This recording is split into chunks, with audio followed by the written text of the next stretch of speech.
Once you see if it pops up saying, okay. All righty, we are live. Great. Well, welcome everybody to Kansas City Oasis. We are live here on Zoom and Facebook Live today. For those of you who haven't joined us lately, we are Kansas City's premier alternative to faith-based community. My name is Julie Manning, and I will be your hostess and MC today. I am glad you guys came today because we are going to have, I say this every time, I know I do, it's in my script, but like legit, we are going to have the greatest program today for you. Before I get into our lineup, I just want to remind you guys our 5 core values for Oasis are people are more important than beliefs, meaning comes through making a difference, reality is known through reason, human hands solve human problems, and be accepting and be accepted. Today, we have our musical guest will be Calvin Arsenia, our amazing Kansas City native harpist will be playing for us 3 different times, so stay tuned till the end. Our community moment speaker will be Mark Mendon. He is one of our Kansas City Oasis original members, so he's been around for a long time with regard to Oasis. And then we have Kirsten Kromer. She will be giving us a lot of education about what she does in regard to fostering animals. So I will go a little bit more into that here in a little bit. I'm going to stop talking as soon as possible because Calvin's going to play for us. So Calvin, take us away. Hello, hello. How's everyone doing?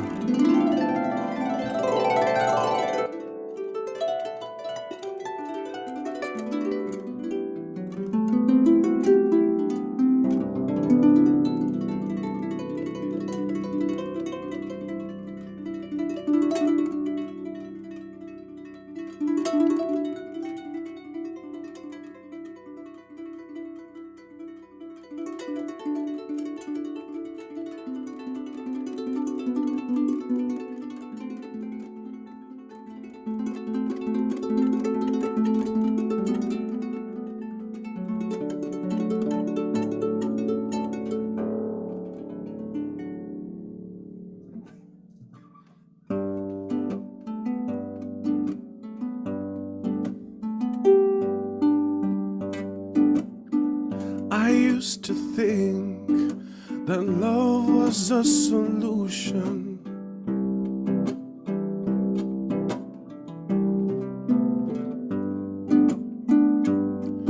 Convinced there was ever a cure-all.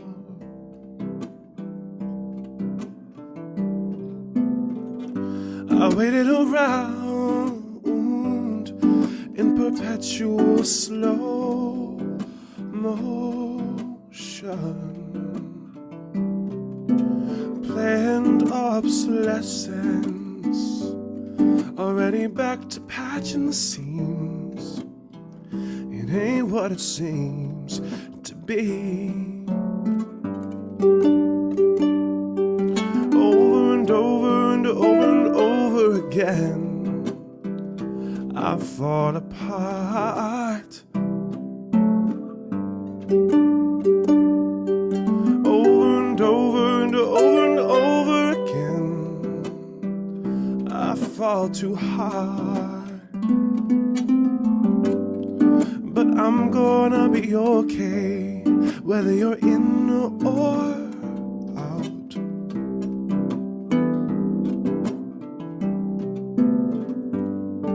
The headlights look the same, going in or out.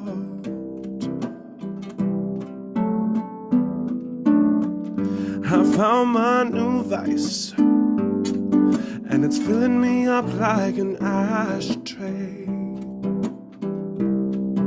And I took every single mirror down, 'cause I don't want to see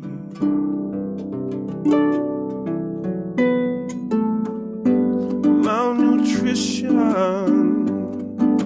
seeping from beneath this paper towel. It's much too much to clean up, so I open the window and pretend I'm picking roses in Versailles. The headlights look the same, going in or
Oh, thank you, Calvin. We're over here in the chat like, oh my gosh, it's beautiful. I know, I can't believe it.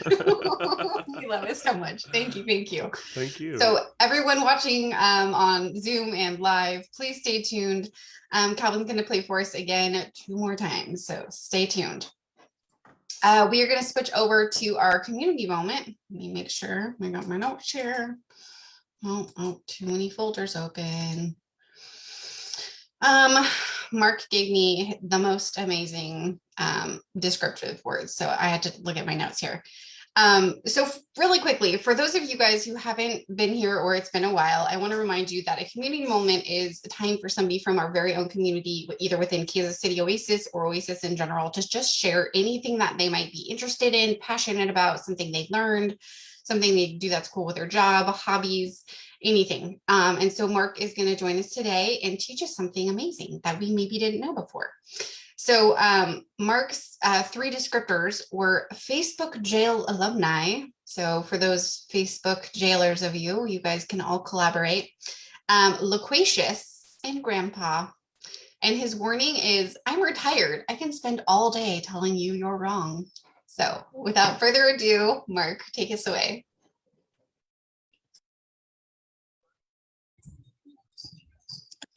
Mark, we can't hear you again. You gotta unmute the other one, bud.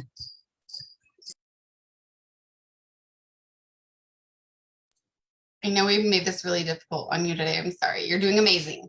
Keep it up. Okay. Perfect. We got it. I can hear you. Okay. Good. Yeah, we've had a few audio problems. So this morning I was going to tell you about my experience with the Missouri 340. That's the paddle canoe kayak race from Kansas City to St. Louis. It's the longest continuous race in the world, river race in the world. There's longer races, but this is the only one that goes continuous. You go all day, all night, there's no stopping. You have 86 hours to get to St. Louis from Caw Point in a boat. And I'm gonna go ahead and show you a quick video of, I don't think you'll be able to hear the sound. We had a little issue with that, but I'll just kind of try to narrate as it goes. It's pretty short. So this is the view from Caw Point, which is really nice if you've never been there. And here are everybody gathering to get ready to go.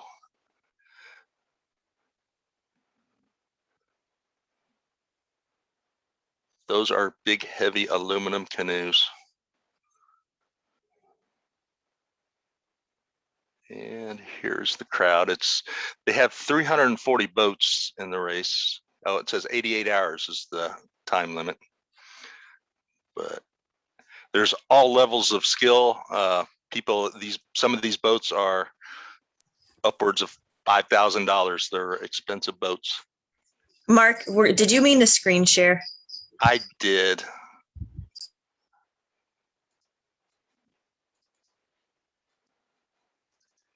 Sorry, here we go. So here's the start of the race. Can you see it now? It's thinking about it. Let me go back a little bit. Can you see it now? Perfect. Okay. So this is the start of the race. The solo boats take off at 7 o'clock in the morning. So these are all the solos. You can notice some of these people are on stand-up paddle boards, which is amazing. I don't know how they stand up for 4 days and paddle, but that seems even crazier than other things. Here's a guy that's telling us stuff that you can't hear. And here it is. You can see up there at where those 2 boats right up front are. That's where the Caw and the Missouri meet. The current is like really powerful there, and every year at least 3 or 4 boats are going to hit that line and they're going to get dumped. So it's kind of a rough start to get out of the Caw and into the Missouri. And this is the teams. They leave at 8 o'clock, and they'll probably, a lot of the teams will catch up with the solo boats, but And this guy is telling you that the key to the success in the race is to stay in the boat. So, and that's all for that. Here I have a little slideshow. Let me start.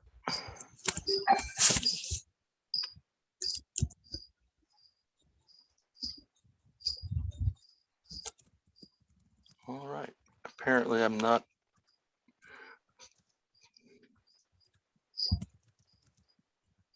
Sorry, I seem to be having a lot of computer troubles today.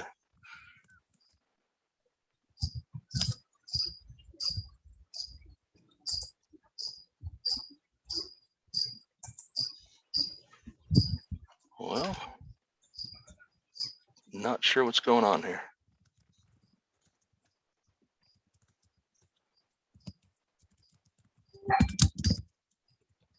All right, so this is me and my partner, Dewey.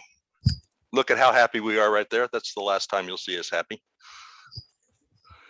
This is one of our training runs, and if you'll notice that how steep that hill is, we had to use a rope and slid the canoe down into the water. It was kind of terrifying, but that was one of our practice runs.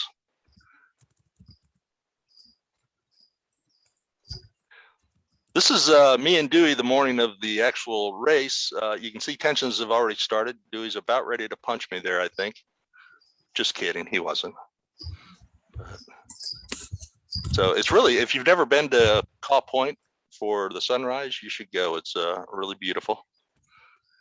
And here again is the start. It's just a mass of boats, and it's just mass chaos. All the boats, just everybody's paddling like crazy, and then they realize they have another 339 miles to go. So after about the first mile, everybody settles down into a pace that they can maintain. And here we are just as we're starting, and you can see this very expensive boat that's about ready to ram us. And I'm guessing that he was not the one that made the mistake, because I'm guessing he had a lot more experience than me and Dewey. We had never done anything like this. I'm not a canoeist or a physical fitness person, so very little experience in canoes at that time. But yeah, I'm pretty sure that guy was yelling some choice words at us at that point. But because like I said, there's all levels of people in this race. That there are people in those little plastic kayaks that all they want to do is finish, and that's all we wanted to do, was to get to the end. Here's more of the chaotic starts. And here we are at our first checkpoint. That's my mother with her umbrella there. She came out because she thought we were crazy, and she wanted to see if we were going to survive to the first checkpoint. There's checkpoints along the way. The very first checkpoint is, I believe, Lexington, and you've got to get there pretty quick on the first day, because that's kind of the checkpoint they use to weed out the people that aren't going to make it. There's a safety boats that follow the crowd in the race, and there's a boat called the Grim Reaper that's the last safety boat. And if the Grim Reaper gets in front of you, then you're going to be removed from the race. So there's a lot. If you're slow and you look back and you see the Grim Reaper, it's a little bit of pressure on you. So here is our here is our organization in the boat. It just, by the time we got through, it was just stuff everywhere. Me and my buddy Dewey, we had different ideas on how to do the race. I like quiet and hear nature and all that, but Dewey kept wanting to, he wanted a radio. So in our practice runs, he was constantly like, well, we could have a radio. We could listen to country western. We can listen to classical. It was like the Forrest Gump of radios. So I kept telling him, just get a radio. And on the very first one, we got right before this picture, this was the first checkpoint. He had finally brought the radio, and he was really happy. We got to this checkpoint, and his radio fell in the water. So yeah, I had to listen to him complain about no radio for another 100 miles. It was excruciating. I determined that I was not fit for tandem racing and I should only be in a solo boat. So here I am at one of the checkpoints. You can see I'm tired and muddy and probably sunburned. Sally, my wife, was our ground crew. She did a great job. Being the ground crew for Missouri 340 team is a lot of work. You got to navigate to all the sites, and Sally found out that on the map, just because it looks like a road, if it says TLR on it, that means it's a trail, not a road. So she went down some extremely difficult roads. Very interesting to be on the ground crew. And here's night approaching. Like I said, the race goes continuously, so you have to go all night long. It's really at night. It's a beautiful night. I mean, when we started this race, it was 110 degrees out that morning, and it was horrible. Only about a third of the people in any year drop out and don't finish the race. This year, it was that we were in, it was significantly higher. I'm not sure what the exact number was, but due to the heat and the river levels were really, really low. So here is the boat that I've decided I wanted to go try it again. We didn't make it all the way. We only made it as far as Miami, which is 100 and some miles. I had some health issues and we couldn't go on. So I decided I wanted to try it again, but after going with a partner, I decided that I should be in a solo boat, and I'm not cut out for tandem racing. So I decided I would build a kayak. I don't have any woodworking skills. I didn't have any tools. I had a hammer and a pair of pliers, and I think I had a screwdriver when I started. So I decided I would build the boat, and this is what I came up with. It's a 17-foot Greenland kayak. And this is, something.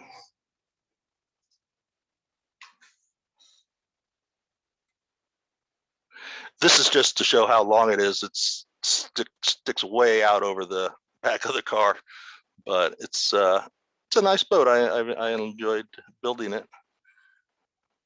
And this is the front, just to show a little bit of the detail. So that's the end of that presentation. I was going to show a quick video. Of course, we haven't been having much luck with my video presentations, but I'm going to try this. This is the first. So like I said, I'd never worked with wood or carpentry at all. I didn't know anything about it. I'd never been in a kayak, and I decided I would build this kayak. And this is my first ever time in a kayak. It's rather embarrassing. Hopefully you won't be able to hear the sound. We'll see. Can you guys see the video? Gotcha. Thank you, Julie. I'm sorry, but I don't think we're going to be able to hear the sound on this one either, are we?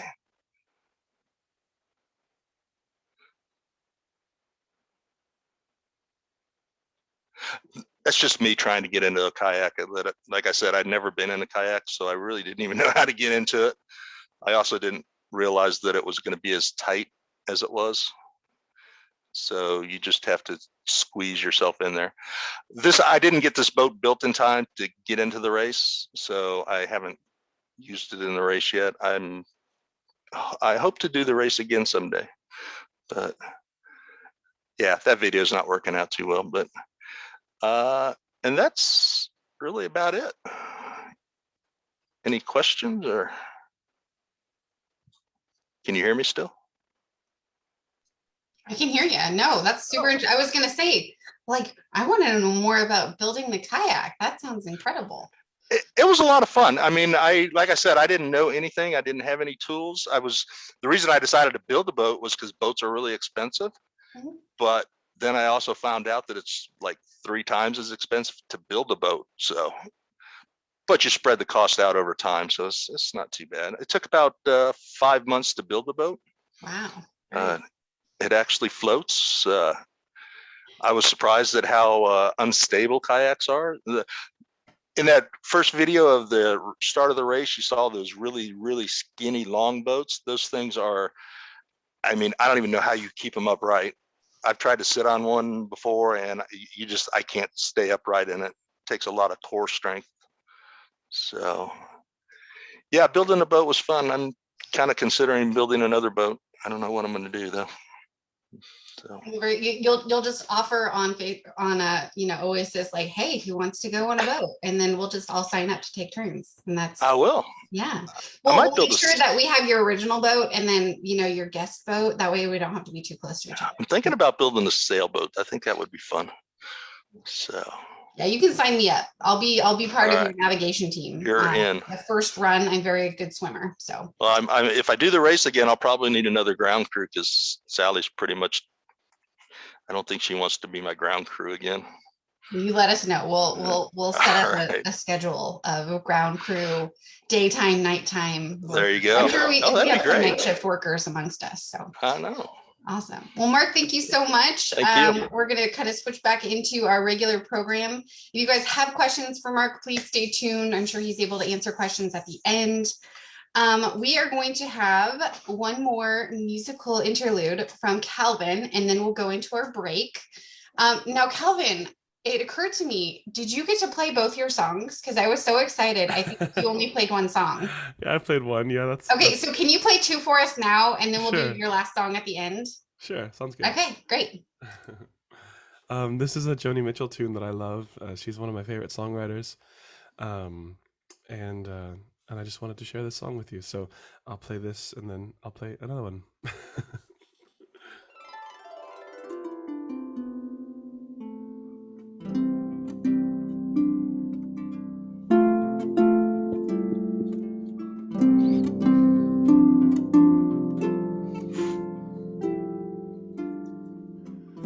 Rows and flows of angel hair and ice cream castles in the air and feather canyons everywhere. I've looked at clouds that way, but now they only block the sun. They rain and snow on everyone. So many things I would have done, but clouds got in my way. I've looked at clouds from both sides now, from up and down, and still somehow it's cloud illusions that I recall. I really don't know clouds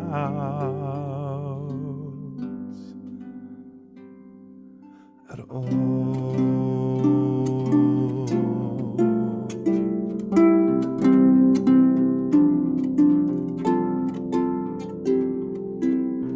Moons and Junes and Ferris wheels, the daisy dancing way you feel as every fairy tale comes real.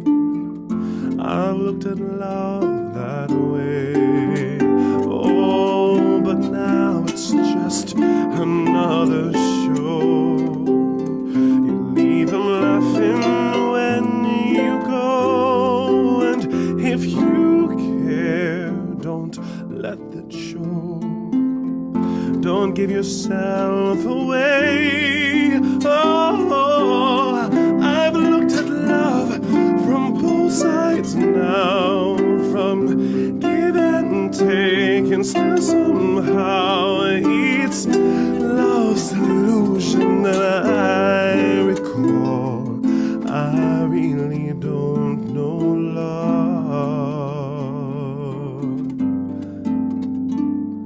at all.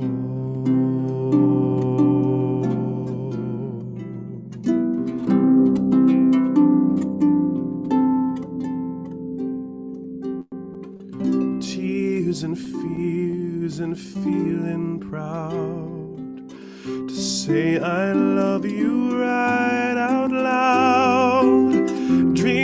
and schemes and circus crowds. I've looked at life that way. But now old friends, they're acting strange. They shake their heads, they say I've changed. Well, something's lost and something's gained in living every day. Oh, I've looked at life from both sides now, from win and lose, and still somehow it's life's illusion that I recall. I really don't know life. I really don't know life at all.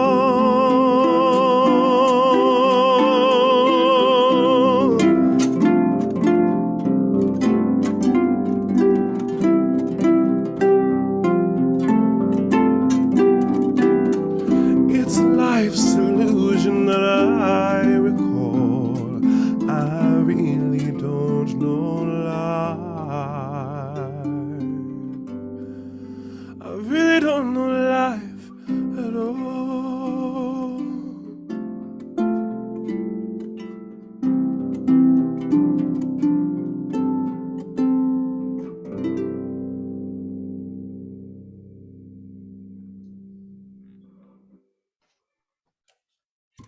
And next, I'm gonna play my song called Cantaloupe. And I wanted to also take an opportunity to tell you about two things I think you might be interested in. September 21st, my book of poetry drops on everywhere. I have a book that I wrote last year about kind of deconstructing my faith, and inspired by the podcast that myself and my best friend from high school, which is called We Were Christian Kids, which is kind of like a discussion about growing up in a conservative world. So it's something that I'm pretty sure that a lot of you would really relate to, and leaving the church. And the book is called Every Good Boy Does Fine. Thank you, JJ. The podcast is We Were Christian Kids, and the book is called Every Good Boy Does Fine. And I just wanted to tell you guys about those things.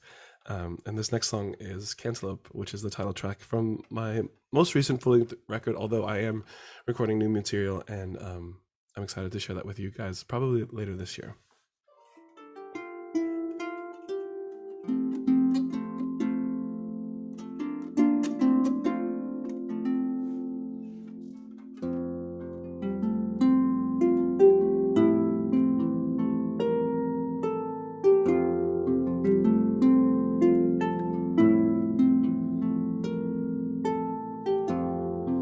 I'd take that toothy grin over just about any other thing.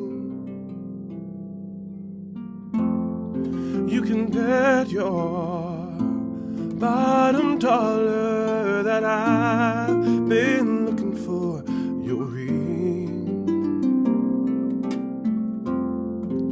But what would your mom say? And how would your father feel without a crowd of witnesses? How will we know it was real? We can't elope, though wouldn't it be nice? I need a photograph for our kids to laugh, so we can't elope.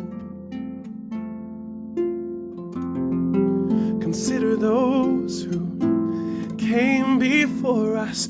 They gave up their lives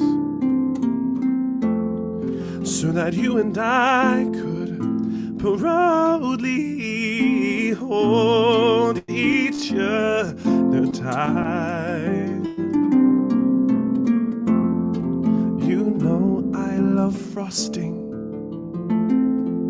and I know you love cake. So let's invite everyone to come and celebrate. Ooh, we can't elope, though technically we could. But I've got nothing to prove. My choice is always you. We can't elope. I could write out pages, pages, worn out pages, but what good would that do? If you just be patient, patient, darling, patient, I'm already vowed to you, to you. Oh, we can't elope, as simple as that be. Where's the fun in it when we could flaunt a bit? We can't elope. We can't elope.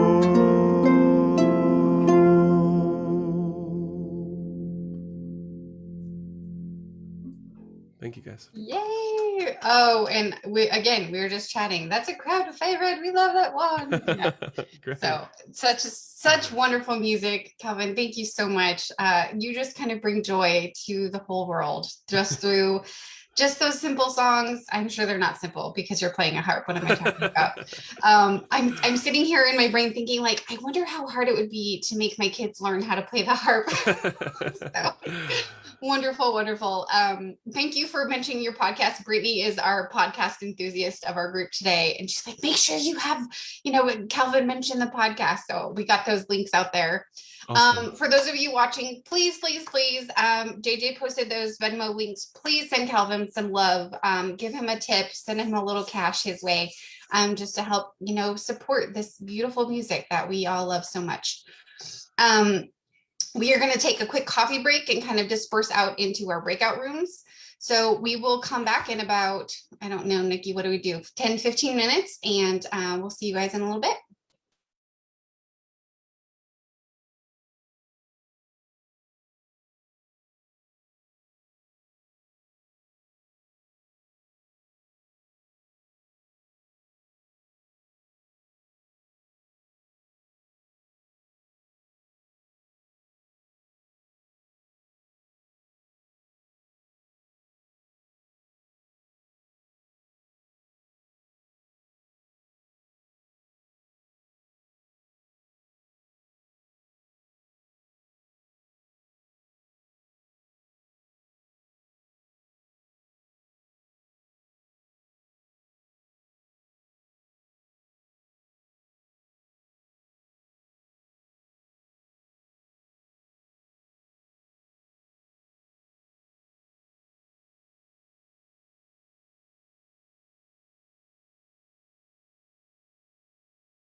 Alrighty, welcome back, everybody. I know everybody's kind of trickling in from our breakout rooms. We are coming back. As you do come back, if you could please mute yourselves.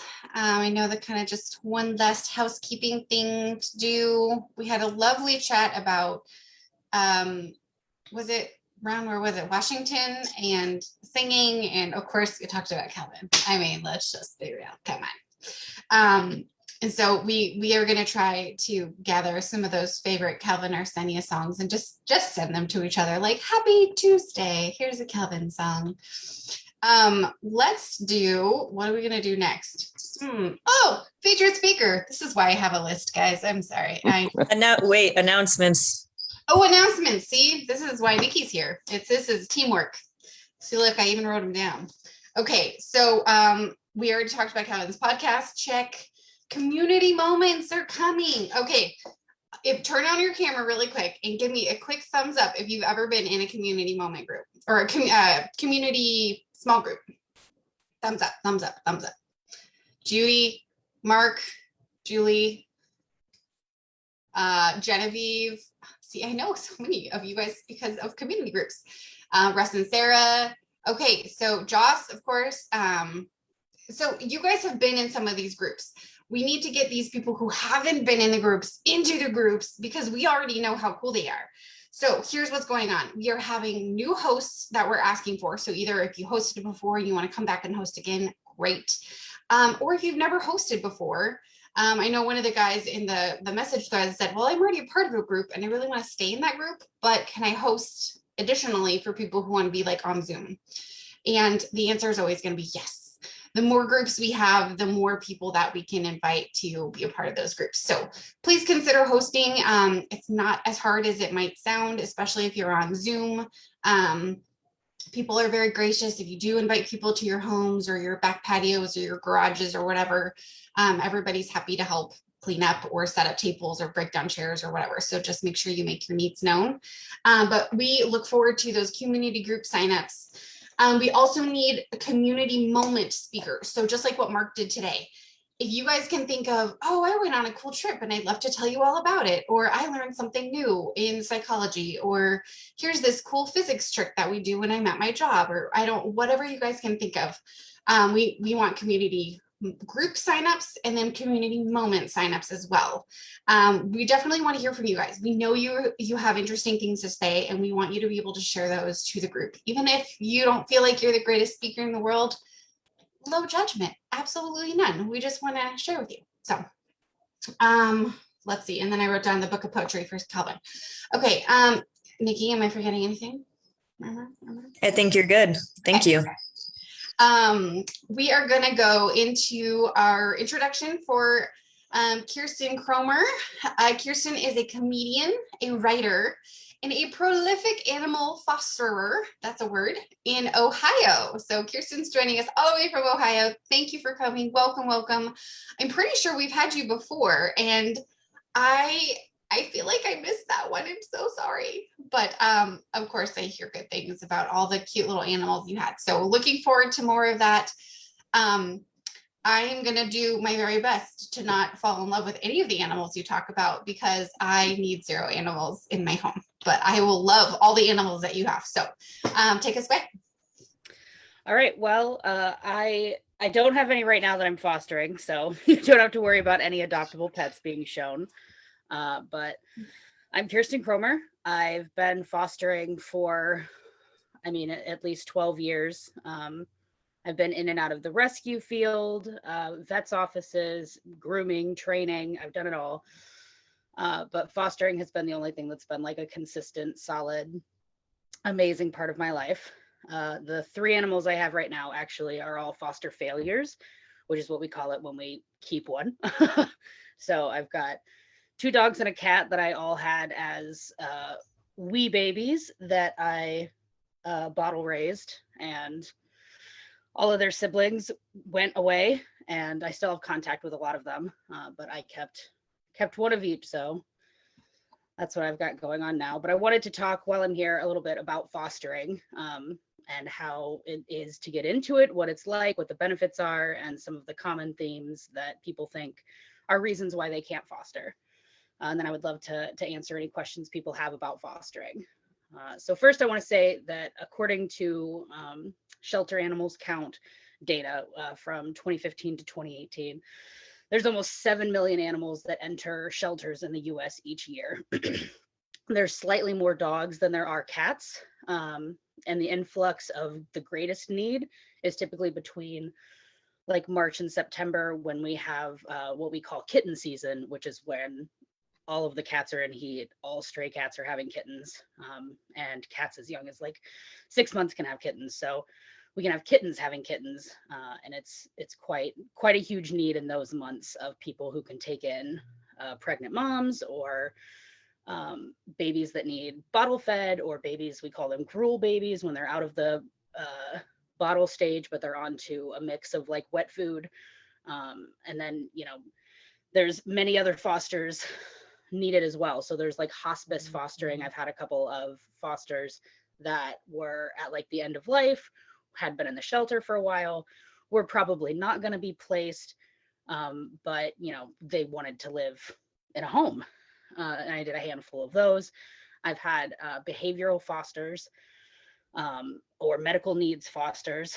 I had one, I'll have a picture of her when I screen share, but she had a cleft palate, and because of the way that her mouth was and that her palate hadn't grown shut, she was a little more mouthy than normal. So we worked with her on letting her mouth be handled, letting various people touch in and around there so that we could monitor it and keep track of it, giving her appropriate things to chew, teaching her how to bite us less, because she really just like wanted something in her mouth at all times.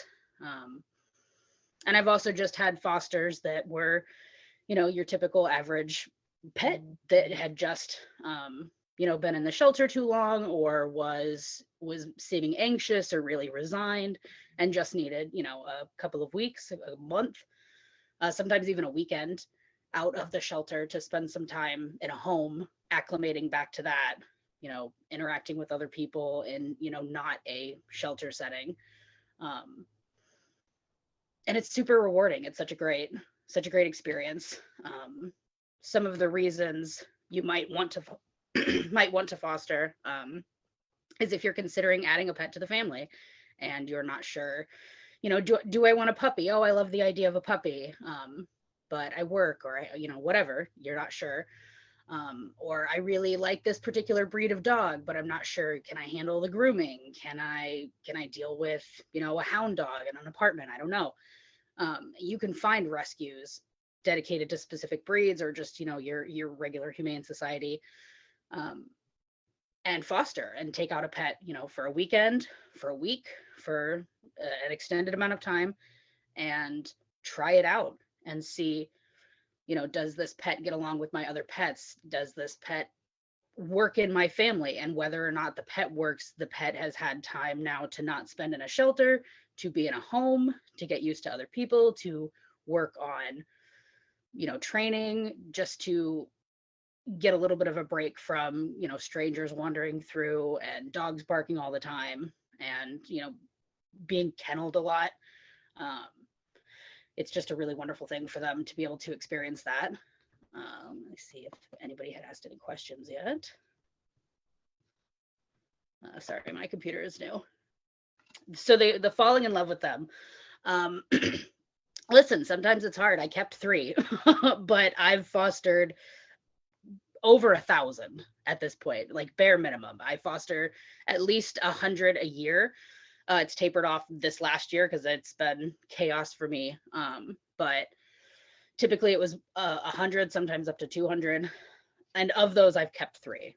So there are definitely some that I fall in love with. What really helps is actually one of the benefits is that you get to like show this pet off. You get to, you get to take this pet to your friends' houses, to, you get to have parties. I mean, maybe not now, but like you can introduce this pet to all of your friends. And that way you don't have to adopt the pet. You don't have to worry about it. Somebody that you love gets to take this pet home. You get to like be able to kind of match make in that way. And I have contact with so many of my old fosters. Johnny, my hound dog, pit bull mix. I had him and his brother from about 9 weeks on, up until almost 6 months. And before I moved out of California, I saw his brother once a month. They would drop him off. He would come play with Johnny. We'd go in the yard. They'd run around. They'd exhaust themselves. My other little one, Theo, he was one of my best friends, kept his brother. And I made good friends with this other man in Hollywood who does like interviews celebrities, and he adopted one of them. And we're still all friends on Instagram. I just got a picture of her the other day, actually. She's adorable. So yeah, I do fall in love, but I also know I can't have 6,000 animals. I do have a limit, and knowing, oh, I can't keep this, cat that I've really fallen in love with because I want 8 more kittens next week. Like, I want to continue doing this, and do I want to take on, an additional couple of $100s a month or a year in financing this animal when somebody else could fall in love. And there are definitely animals I've had that I'll never see again. Like, there's plenty of kittens, especially with kittens, with how prolifically I do it. I don't generally know most of who the kittens go to. But I also know they're sweet and they're loving, and I had such a fun time with them. And I think for me, especially working with, like, I do a lot more like kittens and puppies, you hit that point where you're like, I'm done taking care of 4 babies. I'm just done with it. I don't want to do it anymore. With puppies, especially, they're chewing on everything. They're peeing on everything. They bark, they whine through the night. And it's like, I love you, but I don't want you all. And kittens too, they get to that point where they're like, I'm going to eat your feet while you're sleeping, and I'm going to climb up your curtains, and, it's fun. And then you're like, all right, I'm ready for ones that haven't opened their eyes yet again. I'm ready to start this cycle over. I did want to show you a few pictures, so I'm going to screen share real quick, but give me a moment because this is my first. All right, let me just a second. All right.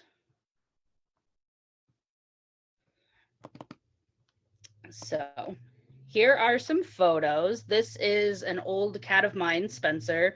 This is a litter of foster kittens. Spencer was a boy. He was fully vaccinated. He had all of his stuff. He was up to date on everything. Otherwise, you wouldn't want to really intermingle your babies with a grown cat because they haven't been vaccinated. But at this point, these kittens had their first round of vaccines. So they just hung out. They got to experience Spencer. Let's see.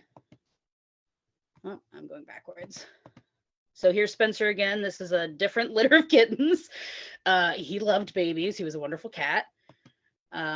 This is another litter. This was my most recent litter that I had in January. All very cute. I had them from about that age until they were about 10 weeks old.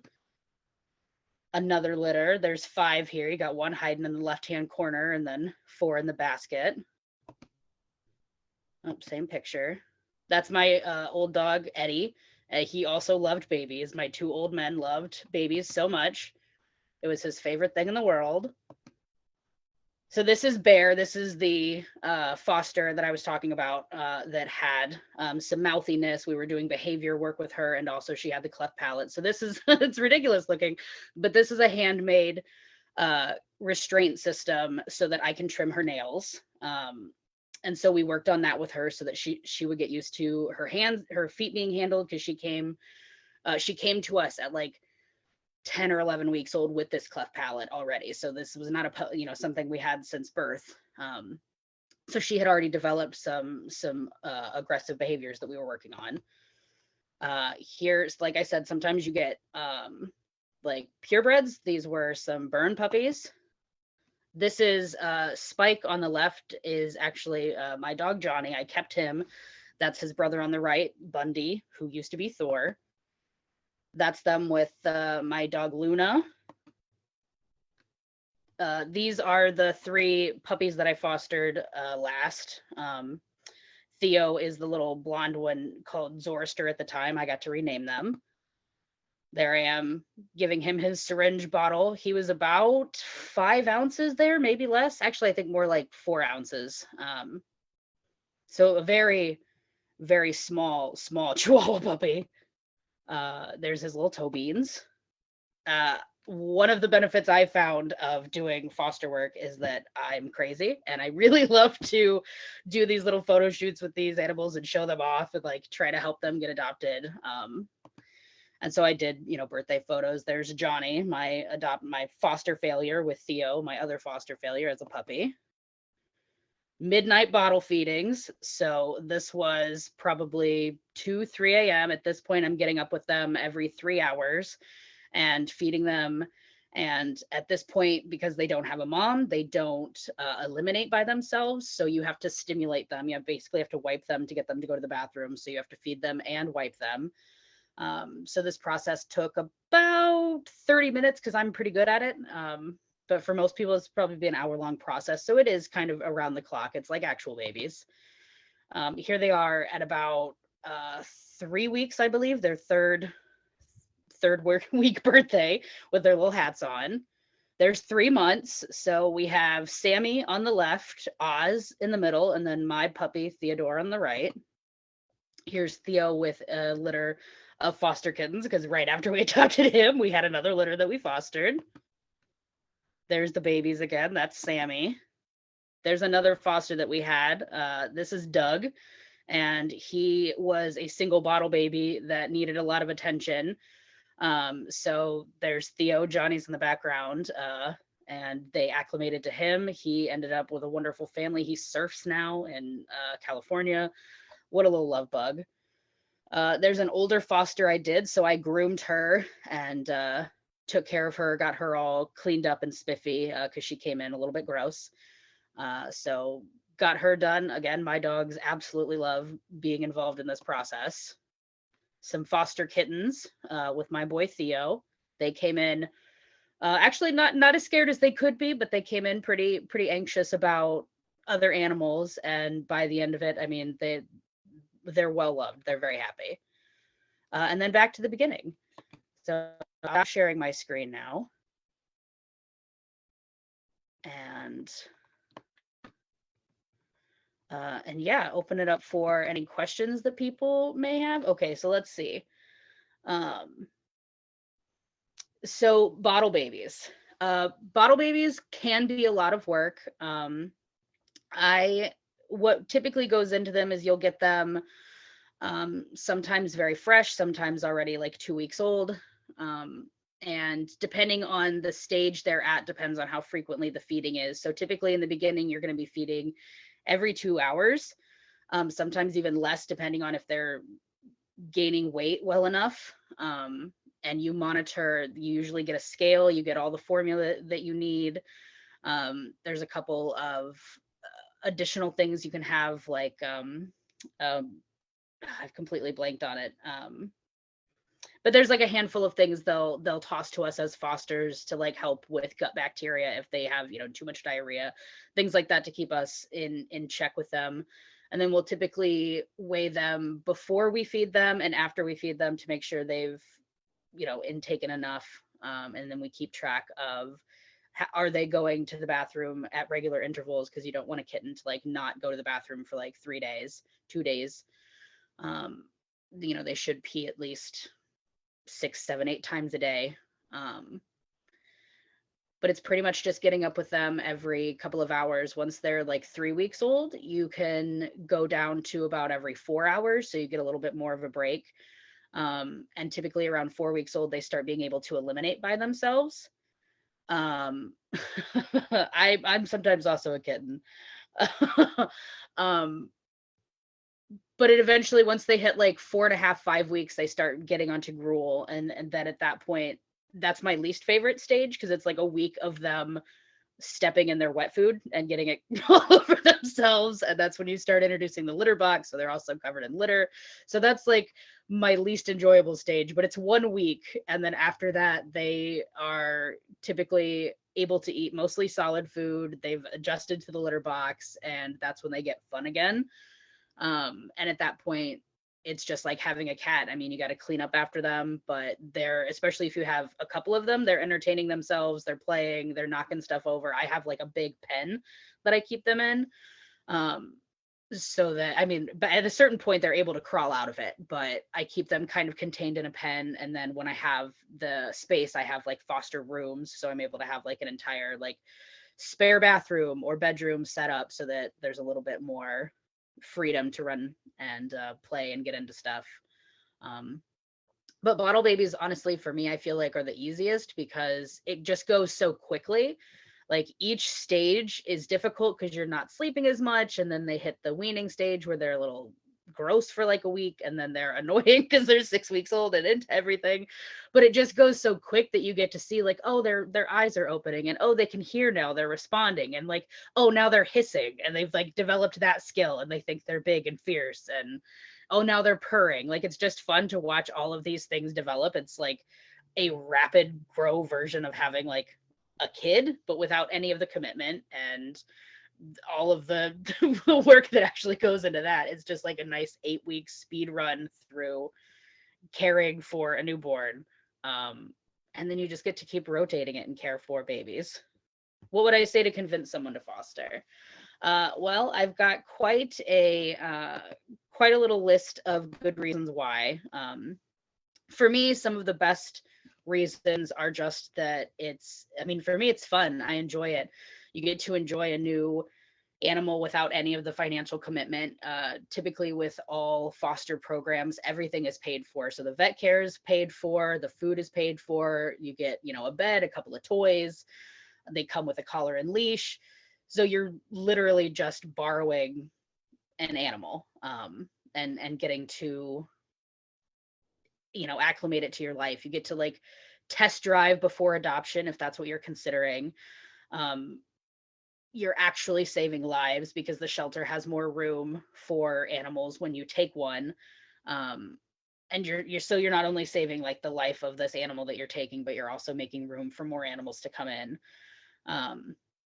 You can care for any type of animal. You can do bottle babies, and if that's too much commitment, you can do young kittens that are on food, puppies. If that's too much commitment, if you work full time, you can take an older cat that if you have no pets, you can just take an older cat that doesn't do great in the shelter and will just hang out at your house all day and eat food and be happy and calm, and it'll give you a chance to write up a really great report about this animal so that somebody knows this animal does fantastic as a companion for an older couple, or is scared of kids, or didn't like the barking from my neighbor's dog and hid. You can give a really good overview of this animal. You can do medical cases. You can, I've had fosters that are preparing for surgery or amputation or are waiting to get spayed. Which, some of these are short term, some of these are long term.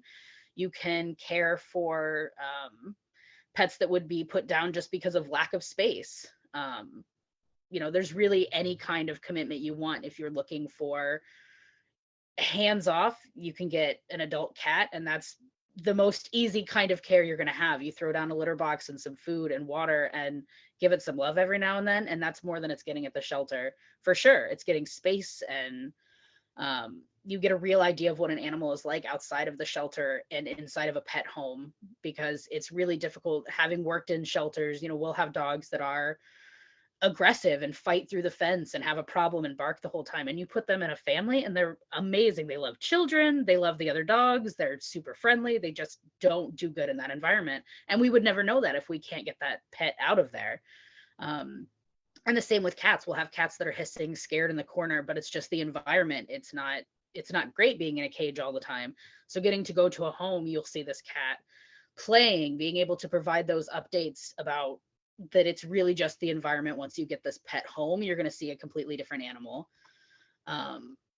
You get to, like I said before, match make. So if there's a pet you really love, you can make that pet stay in your life without necessarily taking that pet on yourself, which is super rewarding. I love all of the updates I still get from my old fosters. It makes any animal that you're fostering more adoptable automatically, because you have insight into who this animal is, and it's given them a little bit more social ability than they had before. You can help animals that are scared, fearful, anxious, really come out of their shells and reveal a much happier and calmer pet once they do go back to the shelter, or if they're just, adopted straight from you. And you can choose exactly how to foster. So there are plenty of programs in almost everywhere where you can take a weekend buddy. So you've just got a spare weekend, your kids are home, you can go to the shelter and let them know that you're interested in fostering for the weekend. You typically have to have done a foster class or an orientation with them already, which is like 30 minutes to an hour. Sometimes it's even online now with COVID. And then you can take home an animal for just the weekend and just have a weekend pal with absolutely hardly any commitment. But you can also take an animal for like a year. I've had fosters that stayed with me almost entire years because of medical conditions, or because they were an older pet that just like was unlikely to get adopted. So I've had it all. So there's really any type of fostering you could want to do. There's even, if you're not interested in fostering, they have even shorter term commitment things where they'll have like where I live, because I'm in Toledo, Ohio right now. We have Strut Your Mutt. And that's where you just, for like 4 hours, you take dogs that are at the shelter out for walks in the metro parks. It's free. So you get to get a dog out for just 4 hours. And then you have a running buddy for when you're going for a jog. So there's really any way to be able to assist if you like pets and you want to get involved in something like this. So let me see if there are any more questions. Kirsten, I have a question. Yes. So I'm one of these evil parents who just won't let my kids have pets because they're only with me half the time. So I know that means that I have to take care of it, and I'm just juggling too much. So I know you just mentioned the whole strut your mutt thing, but my children are small. They're like 8 and 10. They're small enough that they would struggle taking care of a big dog on a leash or whatever. Do you guys have any other programs that the kids could come in short intervals to engage with animals or kittens or whatever, but not necessarily like take the pet into our home or be responsible? Like, hey, here's a dog, here's a leash, figure that out. What other types of programs do you have that kids would be safe to be involved in? I think typically for any sort of like in shelter situation, it's usually 16 plus. But there also might be a program dependent upon where you are, where there's like, we have like a neonatal program where volunteers come in to clean kennels and hold kittens while we rotate, or do things like that for like kittens that are in incubation systems. So they're not eligible for foster yet because they're being cared for at the clinic. And for something like that, like we would have people of all ages with like an appropriate amount of training, because these are, neonates, be able to come in and do some cleaning and get a little bit of one-on-one care. But probably the best for not bringing them into your home would be something like Strut Your Mutt, and then requesting like, do you have a smaller dog? Do you have a little dog? Because there's usually a wide range. Like typically where I'm at, we have mostly like Chihuahuas, Shih Tzus, Pit Bulls, Labs. Like that's what we get a heavy influx of, that and like mixes. So something like that's probably the best bet. I'm not sure what else exactly would exist for younger kids, unfortunately. Okay, that's super helpful. Yeah. Let's see what else they are. Have I fostered any other types? I did do some work with a wildlife rehabilitation program very shortly, because that is quite a bit of work. And I also was working full time at the time. But I did have a squirrel at one point, and barn owls, and a baby raccoon that unfortunately did not make it. But I did care for those, and I did help assist care for a fawn that had lost its mom, which is all super, you feel like Snow White, but also you can't get too attached because you don't want these animals to have any sort of like inclination towards trusting humans. So it's like the best and the worst, because you get to like be real close to baby wildlife, but also you can't really bond with them because that defeats the whole purpose of rehabilitating them. yeah, the bunnies is a great idea. There are places that'll let you come hang out and spend time one-on-one like that. And then I did have a list of places local that Nikki helped me gather with some programs you could look into. So there's Casey Pet Project. They also have a really great TikTok channel. I don't remember what it's called, but I'm sure if you look that up, it will come up. But they have some really amazing programs that I've seen through TikTok. Wayside Waifs, Greater Plains SPCA, and then the Humane Society of Greater Casey, Kansas City. And then something else I had mentioned earlier, again, was that like if you have specific breeds that you're interested in or specific types of dogs, like, you know, you've wanted an English Bulldog for your entire life, but you know they're kind of a lot of work, but you don't really know because you've never had one. There are all sorts of breed specific rescues that can get you get you into fostering, and that way you can take on some of these breeds if that's something that you're interested in, just to kind of see, maybe you've always wanted a golden retriever, but you've always had small dogs. You're not sure, how big is this dog? Can I brush it? Will I go through with all this work? It's just like a really great opportunity to get to try out individual animals or specific breeds, or, again, just to see, is this what I'm ready for? Does this animal fit in our lives?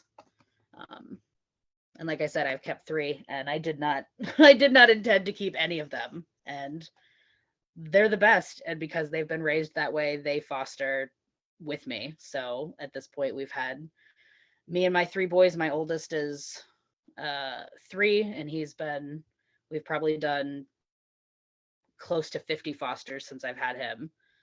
So he's been around the block. Any other questions from anybody? I see, let's see. No, I think that's it. So if anybody has any more questions, I'm happy to answer. Otherwise, I think I've hit all my points. Awesome. Kirsten, thank you so much for that information. I know that last comment I put on there, my oldest daughter is super interested in becoming a zoologist, not necessarily veterinarian, but she wants to take care of like the cheetahs at the zoo. And I'm like, all right, I don't know how to do any of those things. So as we transition away from animals, I'm sure Kirsten will be around if you guys have extra questions or want to tell stories, get connected into any groups. I do want to remind you guys that Oasis is a 501c3. We are completely volunteer run and donation supported. So your human hands can help solve our problems to make sure we're still getting content out to you for our secular community to flourish. And especially, kind of getting those activities out that are outside activities. I know COVID is still a big question mark in the world, but we're trying to do what we can to kind of create time together, whether it's online or in small groups outside. And Oasis helps support that. So you can give by text 816-839-7656 or kcoasis.org/donate. We are going to have Calvin come play with us one more time, and then we will be wrapping up for the week. So Calvin, please grace us with your music one more time. Hi.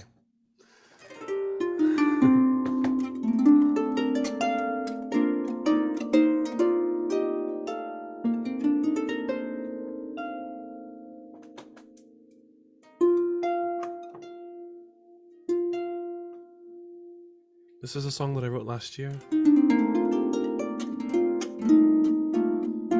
and it's called Scars and Stripes. And I dedicate it to my great-great-great-grandmother, who I learned about a lot more last year.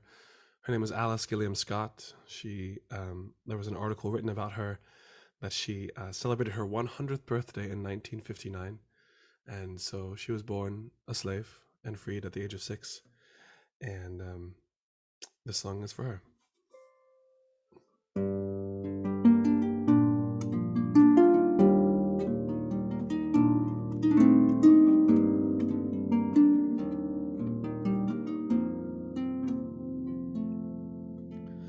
land of the free, home of the brave. Some the grown-ups used to say, but they forgot to mention, despite good intentions,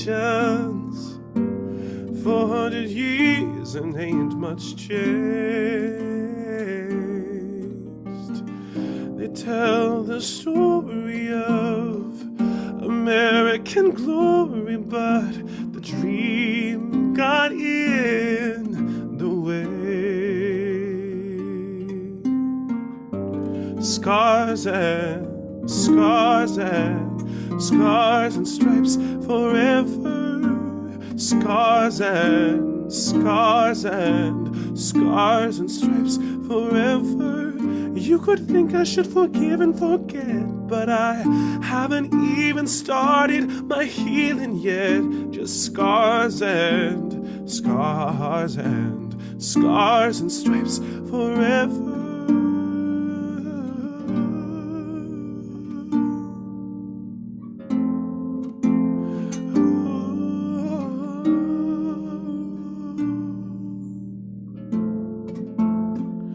The world is watching, and still we're marching on the lands that were betrayed. My body matters, my heart is shattered, but I'll keep singing anyway. The story of American glory, but they won't wash our part away. Scars and scars and scars and stripes forever. Scars and scars and scars and stripes forever. You could think I should forgive and forget, but I haven't even started my healing yet. Just scars and scars and scars and stripes forever. Lady Liberty, your torch shines for me. Hope one day you get to see your people living free. On that day we'll sing, we'll let freedom ring, the chorus of our voices thundering through humanity.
Oh my goodness. Once again, Calvin, thank you so much. Everybody, let's have a visual round of applause, Last question I had for you. Do you have any concerts coming up, either in Kansas City or nearby areas? Yeah, so I've got I'm partnering with a Reiki master this Wednesday. We're doing a workshop. You can find more information about that on my website, calvinarsenia.com. it's yeah, music and energy kind of space. So if that's something that's interesting to you, then please join us there. And then you guys are going to be the first to hear this publicly, but I'm playing a show on September 10th at Knucklehead's Garage, and I'll have Awesome. a full band Yay. there, and it'll be the biggest show that I get to play this year in Kansas City. So please tell all your friends, and yeah, come on out. Awesome. Perfect. All right. Well, I'm sure we're all just going to just CalvinArsenia.com right away. Very good. I'm going to transition just kind of back to thank yous, of course, for Calvin. Thank you so much for coming. Kirsten, thank you so much for sharing about all of these beloved, beautiful little animals in your world that could soon be in our world. So thank you for sharing all that info. And then also thank you to Mark for teaching us about that cool race you were in and how you built a boat because you felt like it. Like, wow. Please, everybody keep us in tune. Kelvin, we want to hear about your concerts. We want to hear about how things are going. If you have I totally just looked you up on like YouTube, and I know you have a Patreon and you're just all over the world. I love it. But if you have new content that drops, please feel free. Always, you can get in touch with Jason or JJ and they can get that content out to us. Mark, if you're going to do another race, please let us know so we can be part of your, boat crew. And then Kirsten, of course, if you have fosters that need a place, let us know. Who knows? Maybe you'll matchmake with somebody in our Oasis family. So I'm sure there's people who are willing to drive to Ohio to come get an amazing animal. I'm sure that's a thing. So we are going to wrap up for today. Thank you guys so much for coming out and joining us, and we will see you next week.